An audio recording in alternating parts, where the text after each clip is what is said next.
So hello everyone, welcome to the channel. तो जैसा कि आप सब जानते हैं, हमारा टॉपिक चल रहा था समास, जिसमें हमने कल अव्ययी भाव समास और तत्पुरुष समास जो है वो पूरा पढ़ लिया था। आज हमको तत्पुरुष समास के कुछ उपभेद होते हैं, उनके बारे में डिस्कस करना है, और जो बाकी के समास है वो भी हम आगे पढ़ेंगे। ठीक है, तो सबसे पहले तत्पुरुष समास के जो उपभेद है उसका सबसे पहला भाग होता है कर्मधारय समास, और दूसरा समास कौन सा हो जाएगा आपका? द्विगु समास। ठीक है, तो तत्पुरुष समास के उपभेद होते हैं कर्मधारय समास और द्विगु समास। सबसे पहले हम देखते हैं कर्मधारय समास क्या होता है। तो कर्मधारय समास जो होता है, तुलना और विशेषता बताने वाले जो समास होते हैं वो कर्मधारय समास होते हैं। इतना दिमाग में रखो। ठीक है, हमको दिमाग में क्या रखना है कि तुलना और विशेषता जो बताते हैं ऐसे शब्द या समास क्या कहलाते हैं? कर्मधारय समास कहलाते हैं। ठीक है, फॉर एग्जाम्पल देखो, महावीर। अगर मैंने बोला महावीर तो आपके दिमाग में क्या आएगा कि महान है जो वीर, एक ऐसा वीर जो क्या था? महान है। ठीक है, दूसरा क्या है? नीलकमल, है ना। तो आपके दिमाग में क्या आएगा कि नीला है जो कमल, उसी को हम नीलकमल कहेंगे।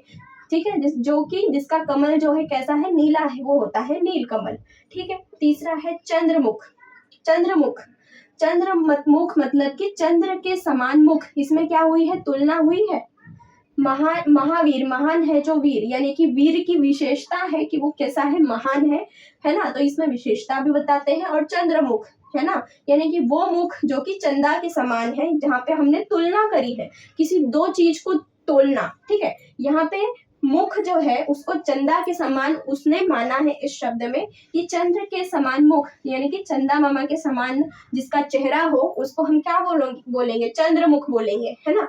अगर कोई आपके घर में न्यूबॉर्न बेबी होता है ना, या किसी को बेबी होता है, तो आप क्या बोलते हो कि कोई भी बड़ा व्यक्ति होता है तो वो ऐसा बोलता है ना कि इसका मुख तो चंद्रमुख है ना, इसका मुख कैसा है? चंद्रमुख है, यानी कि उसका जो चेहरा है, जो मुख है, वो उसका चंदा के समान है, चंद्र के समान है। ठीक है, चौथा क्या है? महात्मा, यानी कि महान है जो आत्मा, कोई आत्मा है ना, वो कैसी है? महान है। महान उसकी क्या है? विशेषता है कि वो महान है।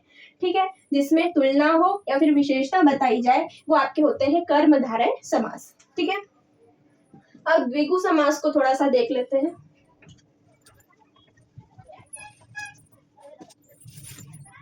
अब यहाँ पे आपका द्विगु समास है। जिस समास में संख्या का बोध हो, नंबर का बोध हो, वो क्या होता है? आपका द्विगु समास होता है, जहां पे आपको नंबर पता चले, संख्या पता चले। जैसे मैंने बोला नवग्रह, यानी कि 9 ग्रहों का समाहार, यानी कि ऐसे 9 ग्रहों का क्या है? ग्रुप है, समूह है, वो क्या है? नवग्रह।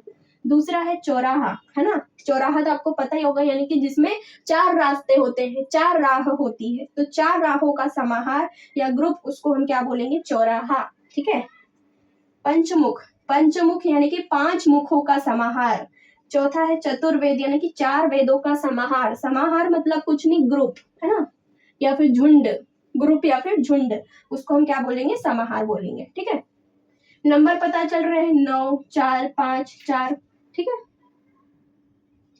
तो ये है आपके द्विगु समास, जहां पे आपको नंबर पता चले। जैसे कि अभी नवरात्रि आने वाली है, तो आप क्या बोलोगे? नवरात्रि। क्या बोलोगे? नवरात्रि, यानी कि 9 रात्रि का समाहार। क्या बोलोगे? 9 रात्रि का समाहार, यानी कि 9 दिनों तक हम, 9 रातों तक हम क्या मनाते हैं? नवरात्रि मनाते हैं। समझ में आ गई बात? जिसमें आपको नंबर का पता चले, संख्या का पता चले, वो क्या होता है? द्विगु समास।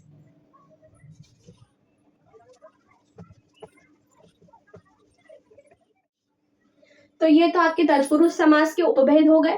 अब हम लोग 2 एक्स्ट्रा हम पढ़ेंगे समास। ठीक है, ये तो हमारा दूसरा था तत्पुरुष समास, जिसके उपभेद थे कौन? कर्मधारय समास और द्विगु समास। इसके तत्पुरुष समास के उपभेद है वो। ठीक है, अब 2 अलग अलग हम पढ़ेंगे समास, जिसमें से एक है बहुव्रीहि समास और एक है द्वंद्व समास। ठीक है, तीसरा प्रकार है समास का बहुव्रीहि समास। बहुव्रीहि समास, जिस समास में तीसरा पद क्या होता है? प्रधान होता है, यानी कि तीसरा पद ही मेन होता है ना। ना पहला होता है ना दूसरा होता है, प्रथम पद भी नहीं, द्वितीय पद भी नहीं, तीसरा ही पद कैसा होता है? प्रधान, यानी मेन होता है। वो होते हैं आपके बहुव्रीहि समास। अगर मैं बोलूं लंबोदर, है ना, अगर मैं बोलूं लंबोदर, यानी कि लंबा है उदर जिसका, है ना, लंबा है उदर जिसका, मतलब कौन? गणेश, है ना।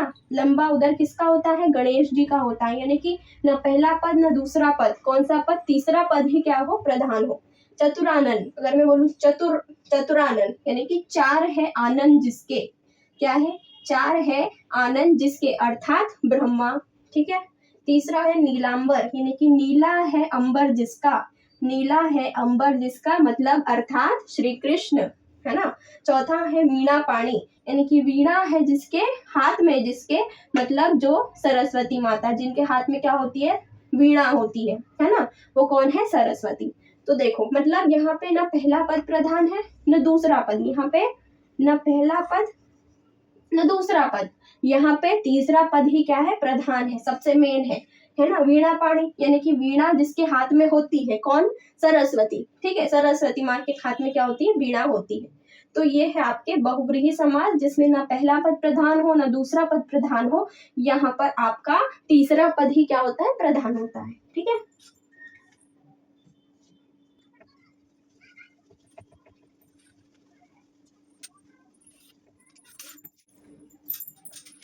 अब यहाँ पे देखो फोर्थ प्रकार क्या है समास का, चौथा प्रकार द्वंद्व समास, ठीक है। द्वंद्व यानी कि जिसमें लड़ाई हो रही हो, पदों के बीच में क्या होता है, योजक चिन्ह, ये वाला चिन्ह आपको दिख जाए, है ना, वो योजक चिन्ह अगर आपको दिख जाए तो वो क्या है, द्वंद्व समास। जैसे यहाँ पर अन्न जल, बीच में कौन सा चिन्ह है, योजक चिन्ह, ठीक है। अन्न जल यानी कि अन्न और जल। अगर आ जाए माता पिता, बीच में क्या है, योजक चिन्ह, माता और पिता। पाप पुण्य, बीच में क्या है, योजक चिन्ह, पाप और पुण्य। धन दौलत, बीच में क्या है, योजक चिन्ह, धन और दौलत। दाल रोटी, बीच में क्या है भाई, योजक चिन्ह है, दाल और रोटी। तो ये आपके क्या हो जाएंगे, द्वंद्व समास, जिसमें भी आपको ये चिन्ह दिख जाए, है ना, वो आपका योजक चिन्ह दिख जाए, मतलब वो क्या है, द्वंद्व समास है, ठीक है। ये सारे अपने समास हो गए अच्छे से। आई होप आपको पूरे समास अच्छे से आपको याद होंगे, ठीक है, और अच्छे से आपको समझ में आया होगा, है ना। अब हम क्या करेंगे ना, अब मैं आपको बताती हूँ कि आपको इस टॉपिक से एग्जाम में कैसे क्वेश्चन आएंगे, है ना। भाई ये तो जानना जरूरी है ना, पढ़ लिया भाई, टॉपिक पढ़ना था पढ़ लिया, लेकिन एग्जाम में आप क्या करोगे, है ना, वो जानना जरूरी है।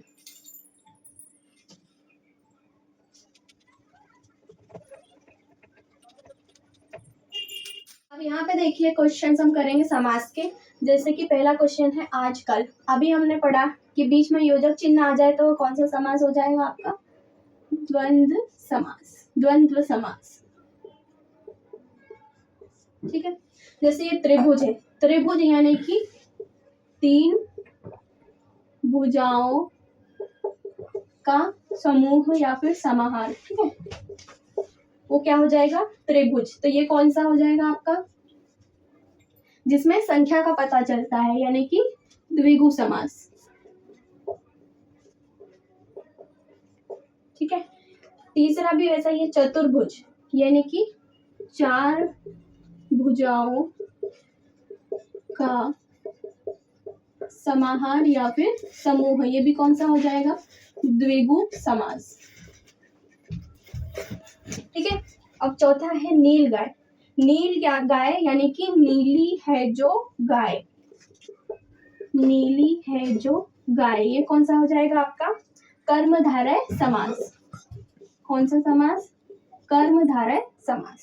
अब है जो या फिर किसी की अगर विशेषता बताई जाए या फिर किसी की तुलना किसी से की जाए तो वो कौन सा होता है आपका, कर्मधारय समास होता है। इसमें देखो विशेषता बताई जा रही है कि जो गाय है उसकी विशेषता क्या है कि वो नीली है, ठीक है, तो वो क्या कौन सा हो जाएगा, कर्मधारय समास।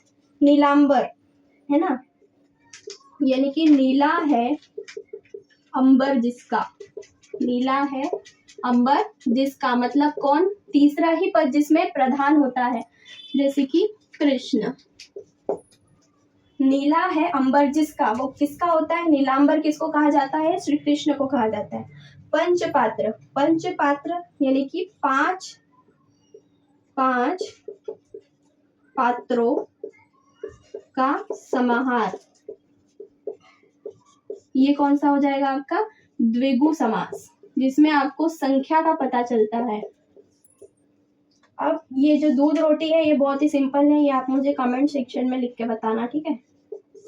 ये थे हमारे कुछ क्वेश्चंस, ऐसे ही क्वेश्चंस आपको एग्जाम में पूछेंगे, ठीक है। अब हमको पता होना चाहिए कि हमको किस किस चीज का कौन सा समास है, किस शब्द का कौन सा समास आएगा। बस इसी प्रकार के क्वेश्चन आपको दिए रहेंगे, आपको ऑप्शन भी दिए रहेंगे। अभी हमने सिंपल तरीके से किया है। जिसमें आपको योजक चिन्ह दिखाई दे वो आपका द्वंद्व समास हो जाएगा, ठीक है। फिर जिसमें आपको संख्या का पता चलता है, जैसे त्रिभुज है तो यानी कि 3 भुजाओं का समाहार, या फिर चतुर्भुज है 4 भुजाओं का समाहार, मतलब यहाँ पे अपने को संख्या का पता चल रहा है तो वो कौन सी हो जाएगी, द्विगु समास हो जाएगा।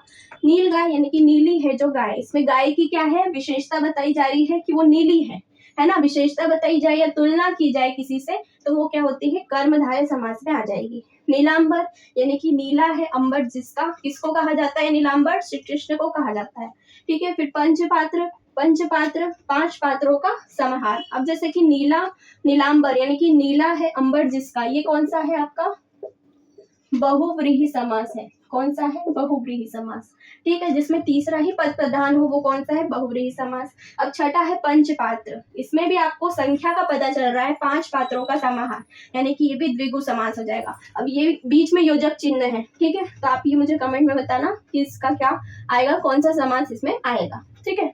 तो बहुत ही सिंपल था, आई होप आपको समझ में आया होगा, ठीक है। अब हम नेक्स्ट टॉपिक में उपसर्ग और प्रत्यय करेंगे नेक्स्ट वीडियो में, ठीक है। तो मिलते हैं नेक्स्ट वीडियो में।